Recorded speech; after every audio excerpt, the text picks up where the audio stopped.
Selamat pagi. Selamat pagi, Kak. Oke, sebelumnya izinkan saya untuk memperkenalkan diri dulu. Jadi nama saya Dinan. Di sini saya sebagai konselor sebaya kakaknya dan sekaligus fasilitator dalam sesi konseling kali ini. Nah, dari kakaknya sendiri bisa memanggil saya mungkin Kak Dinan seperti itu ya. Dan berikutnya mungkin bisa memperkenalkan diri juga secara lengkap seperti itu ya. Perkenalkan, nama saya Dignalia Azara. Biasanya tuh saya dipanggil Digna atau enggak Nana. Saya tuh mahasiswa semester 5, semester tua yang mau menghadapi skripsian dan saya sekarang lagi merantau. Asalnya dari Sidoarjo.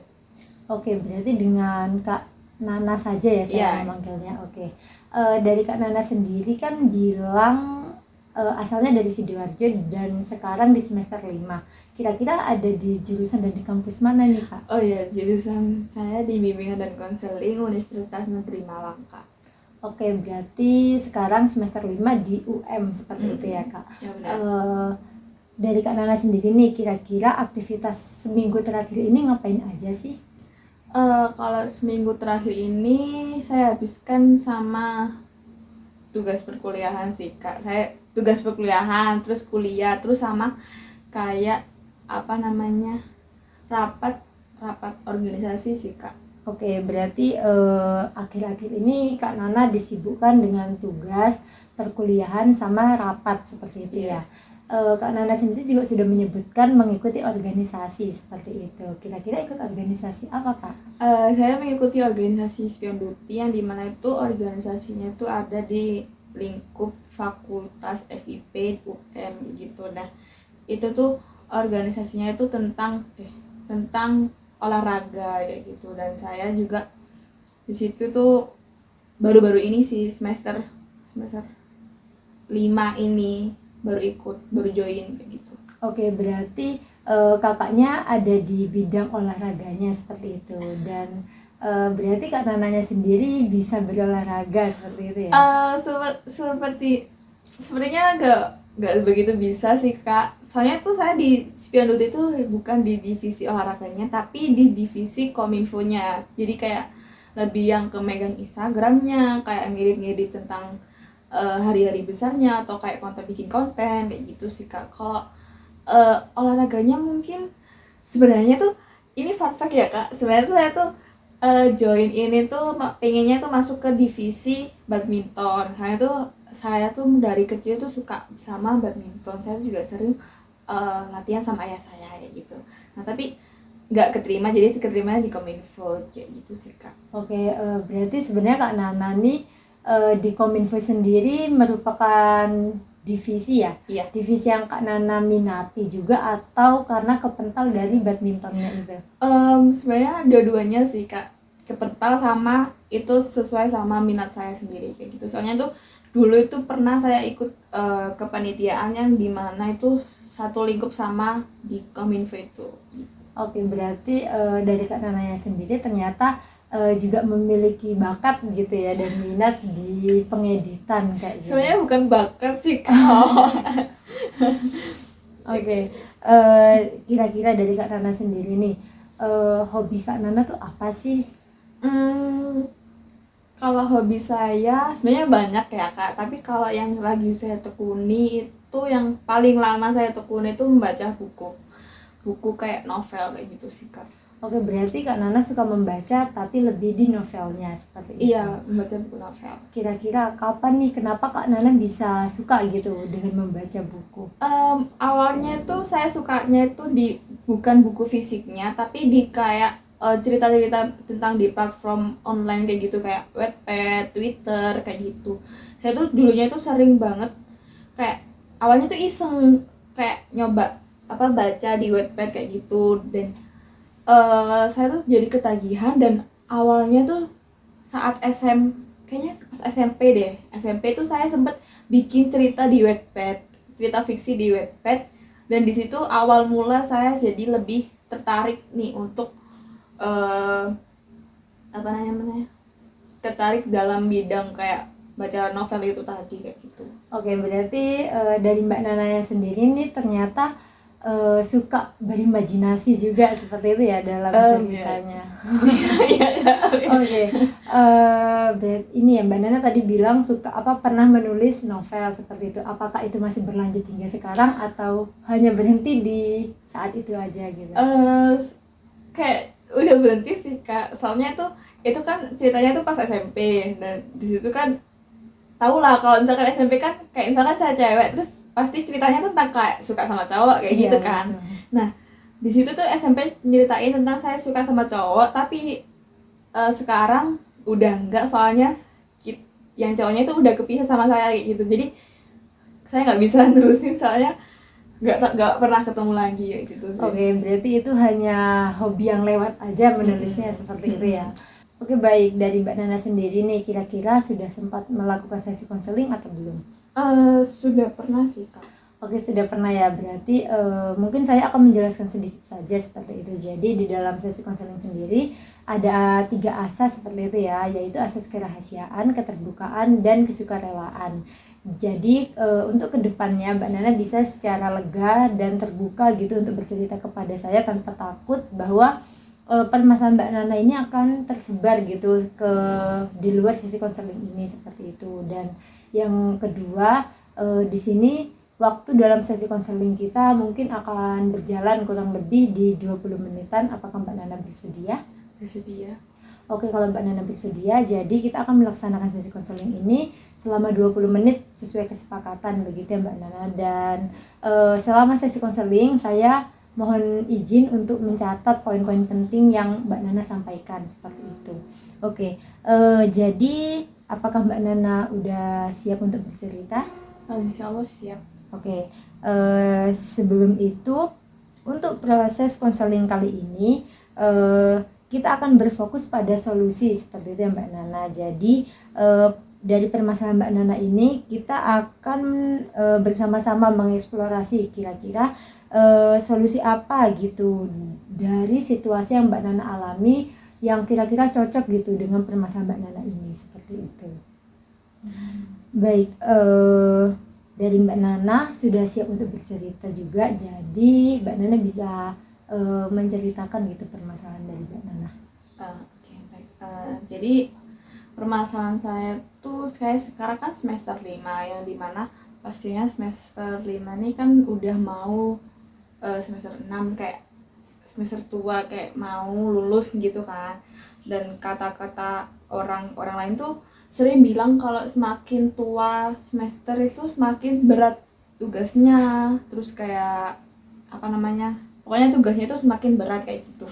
Nah saya tuh ngerasa juga kayak gitu, soalnya di semester 1, 2, 3, 4 tuh saya masih kayak enjoy nih ngejalaninnya kayak gitu. Saya kayak masih santai gitu loh. Tapi pas setelah saya menginjak di semester 5, meskipun masih di awal nih semester 5 itu, saya tuh langsung ada tekanan gitu loh, kayak antara beban tugas terus sama kayak tugas di organisasi kayak gitu.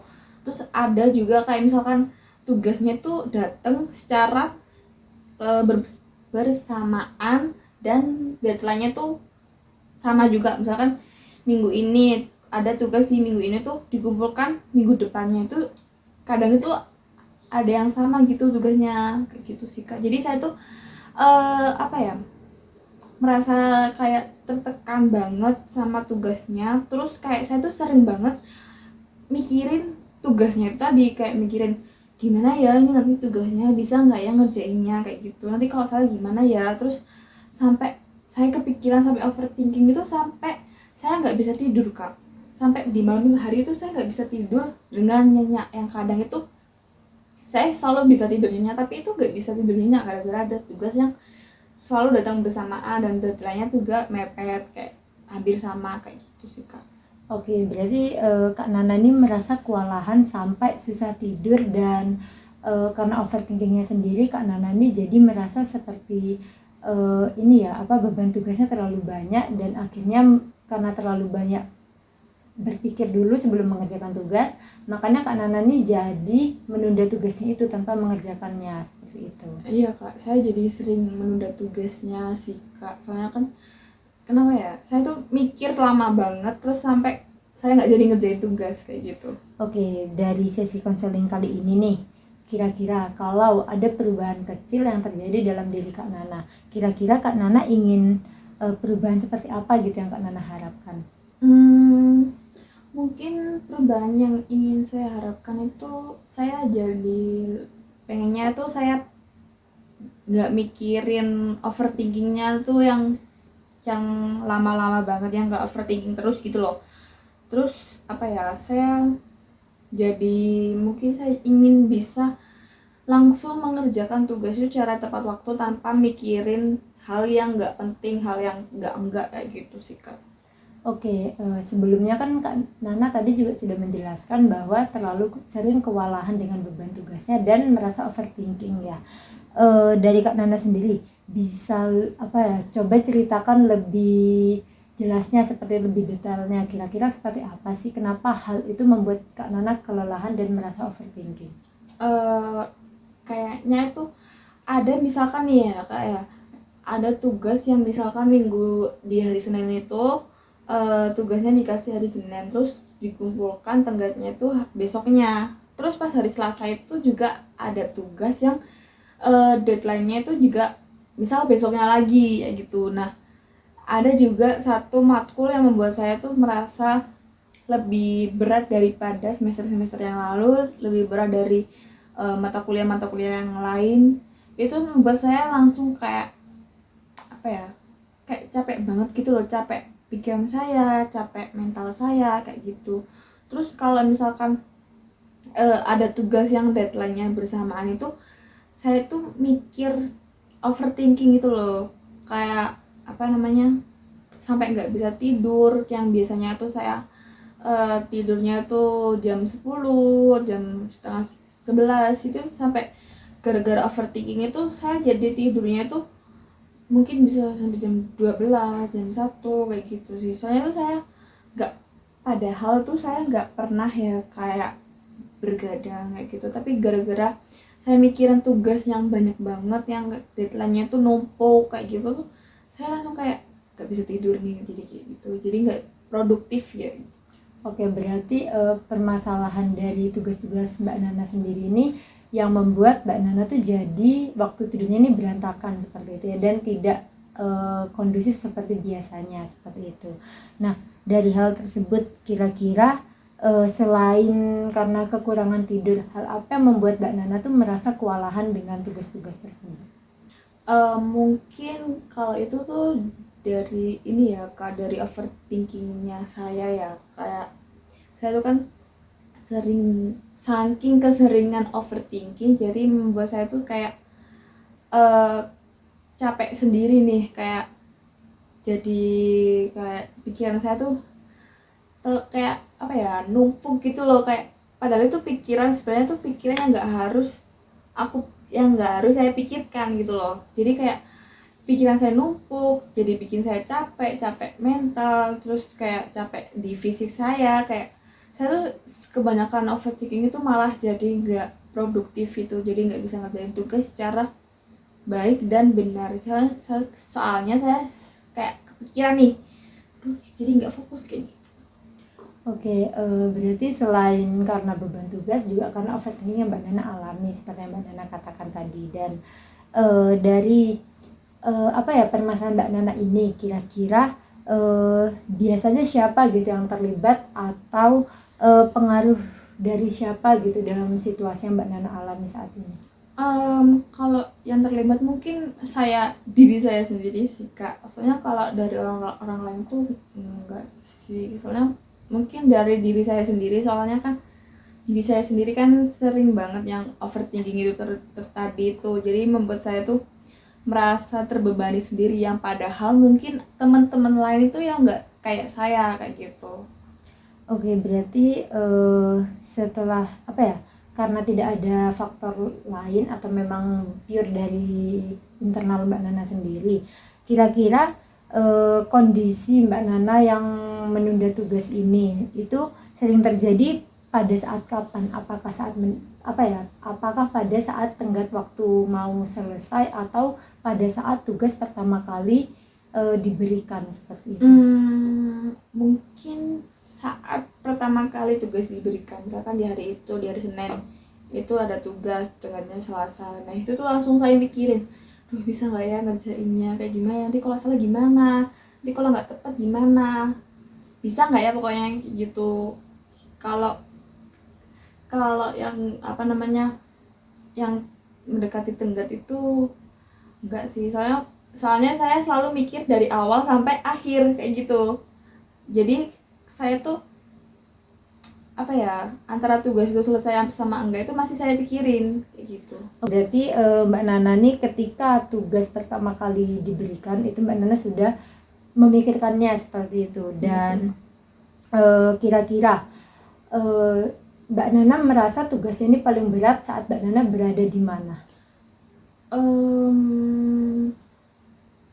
Kayaknya saya merasa berat tuh di kos sih Kak, soalnya kan saya juga jarang nih keluar kos main atau ngerjain tugas di kafe, itu tuh saya tuh jarang. Jadi mungkin lebih di kos, soalnya kan kalau di kos itu kan saya benar-benar sendiri, nggak ada yang ngajak ngobrol saya, nggak ada yang bisa ngalihin pikiran-pikiran negatif saya gitu sih Kak. Jadi kayaknya di kos dia yang Oke, berarti Mbak Nana ini bener-bener overthinkingnya diuji, terus kewalahannya diuji itu saat Mbak Nana sendirian ada di kos seperti itu ya. Memang juga kalau lagi sendirian di kos tuh bener-bener faktor yang mendukung hal-hal negatif datang seperti iya itu. benar-benar. Oke, kira-kira penyebab utama Mbak Nana menunda tugas dan overthinking ini apa gitu? Kenapa Mbak Nana selalu seperti itu?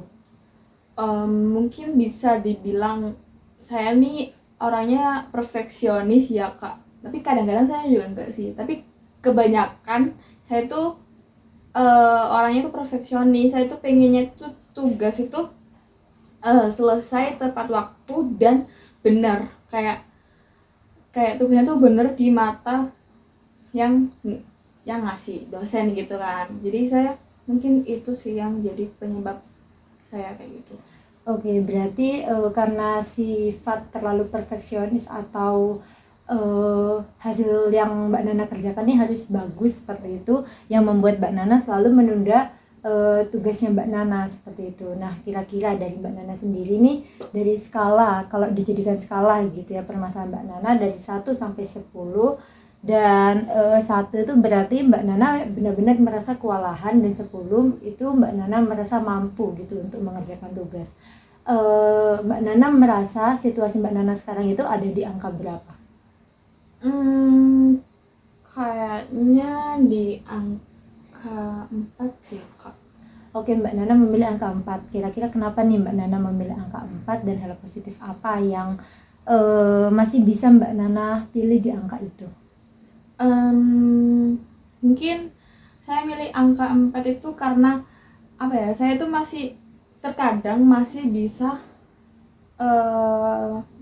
ngerjain tugas itu secara nggak overthinking terus gitu loh. Kayak saya tuh bisa kadang-kadang itu nggak overthinking, langsung ngerjain tugas di hari itu juga. Kadang itu pernah kayak misalkan deadline-nya di hari Rabu gitu, saya tuh tugasnya di hari Senin tuh dikasih. Kadang itu saya Senin tuh tugasnya udah selesai, kadang aja sih Kak kayak gitu. Terus langkah yang positif Ya, hal positif tuh mungkin ini ya, saya kadang tuh juga sering kayak nyicil tugasnya itu tadi, kayak langsung tepat waktu di hari itu juga tuh selesai kayak gitu. Oke, berarti Mbak Nana merasa bisa nggak bisa gitu dalam mengerjakan tugasnya. Dan kira-kira nih kalau Mbak Nana menaikkan satu angka gitu seperti di angka 5 seperti itu, kira-kira posisi realistis apa gitu yang akan Mbak Nana lakukan? Kalau naik satu tingkat, saya jadi bisa nyicil tugas di jauh-jauh hari kayak gitu. Jadi saya jadi pikiran overthinking saya tuh lebih berkurang kayak gitu sih Kak. Oke, jadi Mbak Nana bisa menyicil seperti itu ya jika Mbak Nana di hadapi dengan mungkin angkanya di angka 5 seperti itu. Nah, dari Mbak Nana sendiri, seumpama hal tersebut memang terjadi gitu ke Mbak Nana ke depannya, kira-kira apakah Mbak Nana bisa melakukannya? Mungkin bisa sih Kak, soalnya kan saya juga sebenarnya pengen gitu loh kayak keluar dari sini gitu, kayak pengen bisa ngerjain tugas itu tanpa overthinking, kayak tanpa mikiran yang hal yang enggak kayak gitu. Saya juga pengen tugas saya itu cepat selesai dan benar kayak gitu, nggak harus saya pikirin lama-lama sampai nggak bisa tidur kayak gitu. Oke, baik.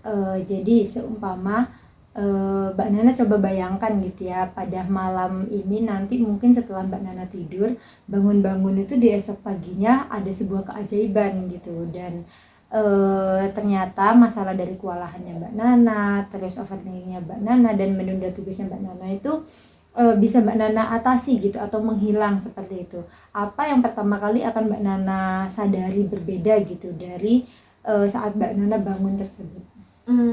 Yang saya sadari berbeda ini sih Kak, saya nyelesain tugas tepat waktu kayak gitu, kayak nggak perlu nunggu-nunggu yang overthinking itu tadi, kayak langsung selesai hari itu juga kayak gitu. Terus kayak apa ya, mungkin tugasnya itu selesai di hari itu juga dan saya bisa tidur dengan nyenyak kayak gitu. Oke, berarti Mbak Nana jadi merasa lebih lega. Iya, seperti lebih lega itu. pastinya sih. Baik, kalau seumpama kondisi itu memang benar-benar terjadi gitu kepada Mbak Nana, dan perubahan apa dalam cara Mbak Nana menghadapi tugas tersebut? Perubahan yang saya itu mungkin yang dengan menyicil itu ya Kak, menyicil di hari-hari tugas atau kayak langsung saya kerjakan di hari itu juga. Soalnya saya juga pernah kepikiran kayak misalkan dikasih tugas itu hari itu, terus saya pernah kepikiran nanti ngerjain malam nanti ngerjain kayak gitu sih Kak. Oke, berarti di sini bisa kita simpulkan kayak Mbak Nana tuh sudah ada gambaran gitu ya, kalau seumpama memang Mbak Nana bisa mengerjakan tugas tanpa overthinking dulu, tanpa memikirkan nanti ini hasilnya benar atau enggak, Mbak Nana tuh jadi lebih lega, terus kayak seenggaknya bisa menyicil meskipun cuma sedikit-sedikit seperti itu. Nah, dari Mbak Nana sendiri nih, karena melihat dari waktu sesi konseling kita seperti yang kita sepakati di awal hanya 20 menit, apakah masih ada yang ingin ditanyakan atau ceritakan? Sudah cukup sih Kak. Oke, kalau sudah cukup, berarti bisa saya simpulkan seperti itu Mbak Nana. Jadi selama sesi konseling ini Mbak Nana merasa bahwa beban tugas Mbak Nana itu membuat Mbak Nana kewalahan, dan Mbak Nana sering overthinking, dan setiap mengerjakan tugas itu kepikiran dulu, jadi akhirnya jadi menunda seperti itu. Dari situ juga ketika Mbak Nana dihadapi oleh situasi yang mungkin bisa Mbak Nana selesaikan tugasnya, Mbak Nana jadi merasa lebih lega seperti itu, dan pikiran-pikiran negatifnya itu jadi menghilang seperti itu, karena Mbak Nana bisa mencicil tugas-tugasnya itu sedikit demi sedikit seperti itu. Nah, dari pengalaman Mbak Nana yang udah Mbak Nana ceritakan tadi, saya harap semoga setelah sesi konseling ini Mbak Nana tuh bisa menerapkannya seperti itu ya. Oke Mbak Nana, kira-kira nih setelah Mbak Nana melakukan sesi konseling ini, Mbak Nana berada di skala berapa gitu untuk kedepannya nanti dalam mengerjakan tugasnya? Kalau tadi kan 4, mungkin 5 atau enggak 6 sih. Oke, berarti seenggaknya ada perubahan positif gitu ya dari diri Mbak Nana. Baik Mbak Nana, melihat dari waktunya juga, saya mau berterima kasih kepada Mbak Nana karena sudah mau terbuka dalam menceritakan permasalahan Mbak Nana ini kepada saya, dan mau percaya gitu kepada saya. Dan di sini bisa kita lihat kalau sebenarnya Mbak Nana tuh memiliki motivasi seperti itu untuk bisa mengerjakan tugasnya tepat waktu seperti itu. Saya harap pada sesi konseling kita selanjutnya Mbak Nana bisa menceritakan ternyata hal solusi yang tadi Mbak Nana sebutkan itu bisa berpengaruh gitu untuk diri Mbak Nana, dan Mbak Nana jadi lebih bebas gitu, lancar gitu dalam mengerjakan tugas Mbak Nana. Terima kasih Mbak Nana. Terima kasih juga Kak.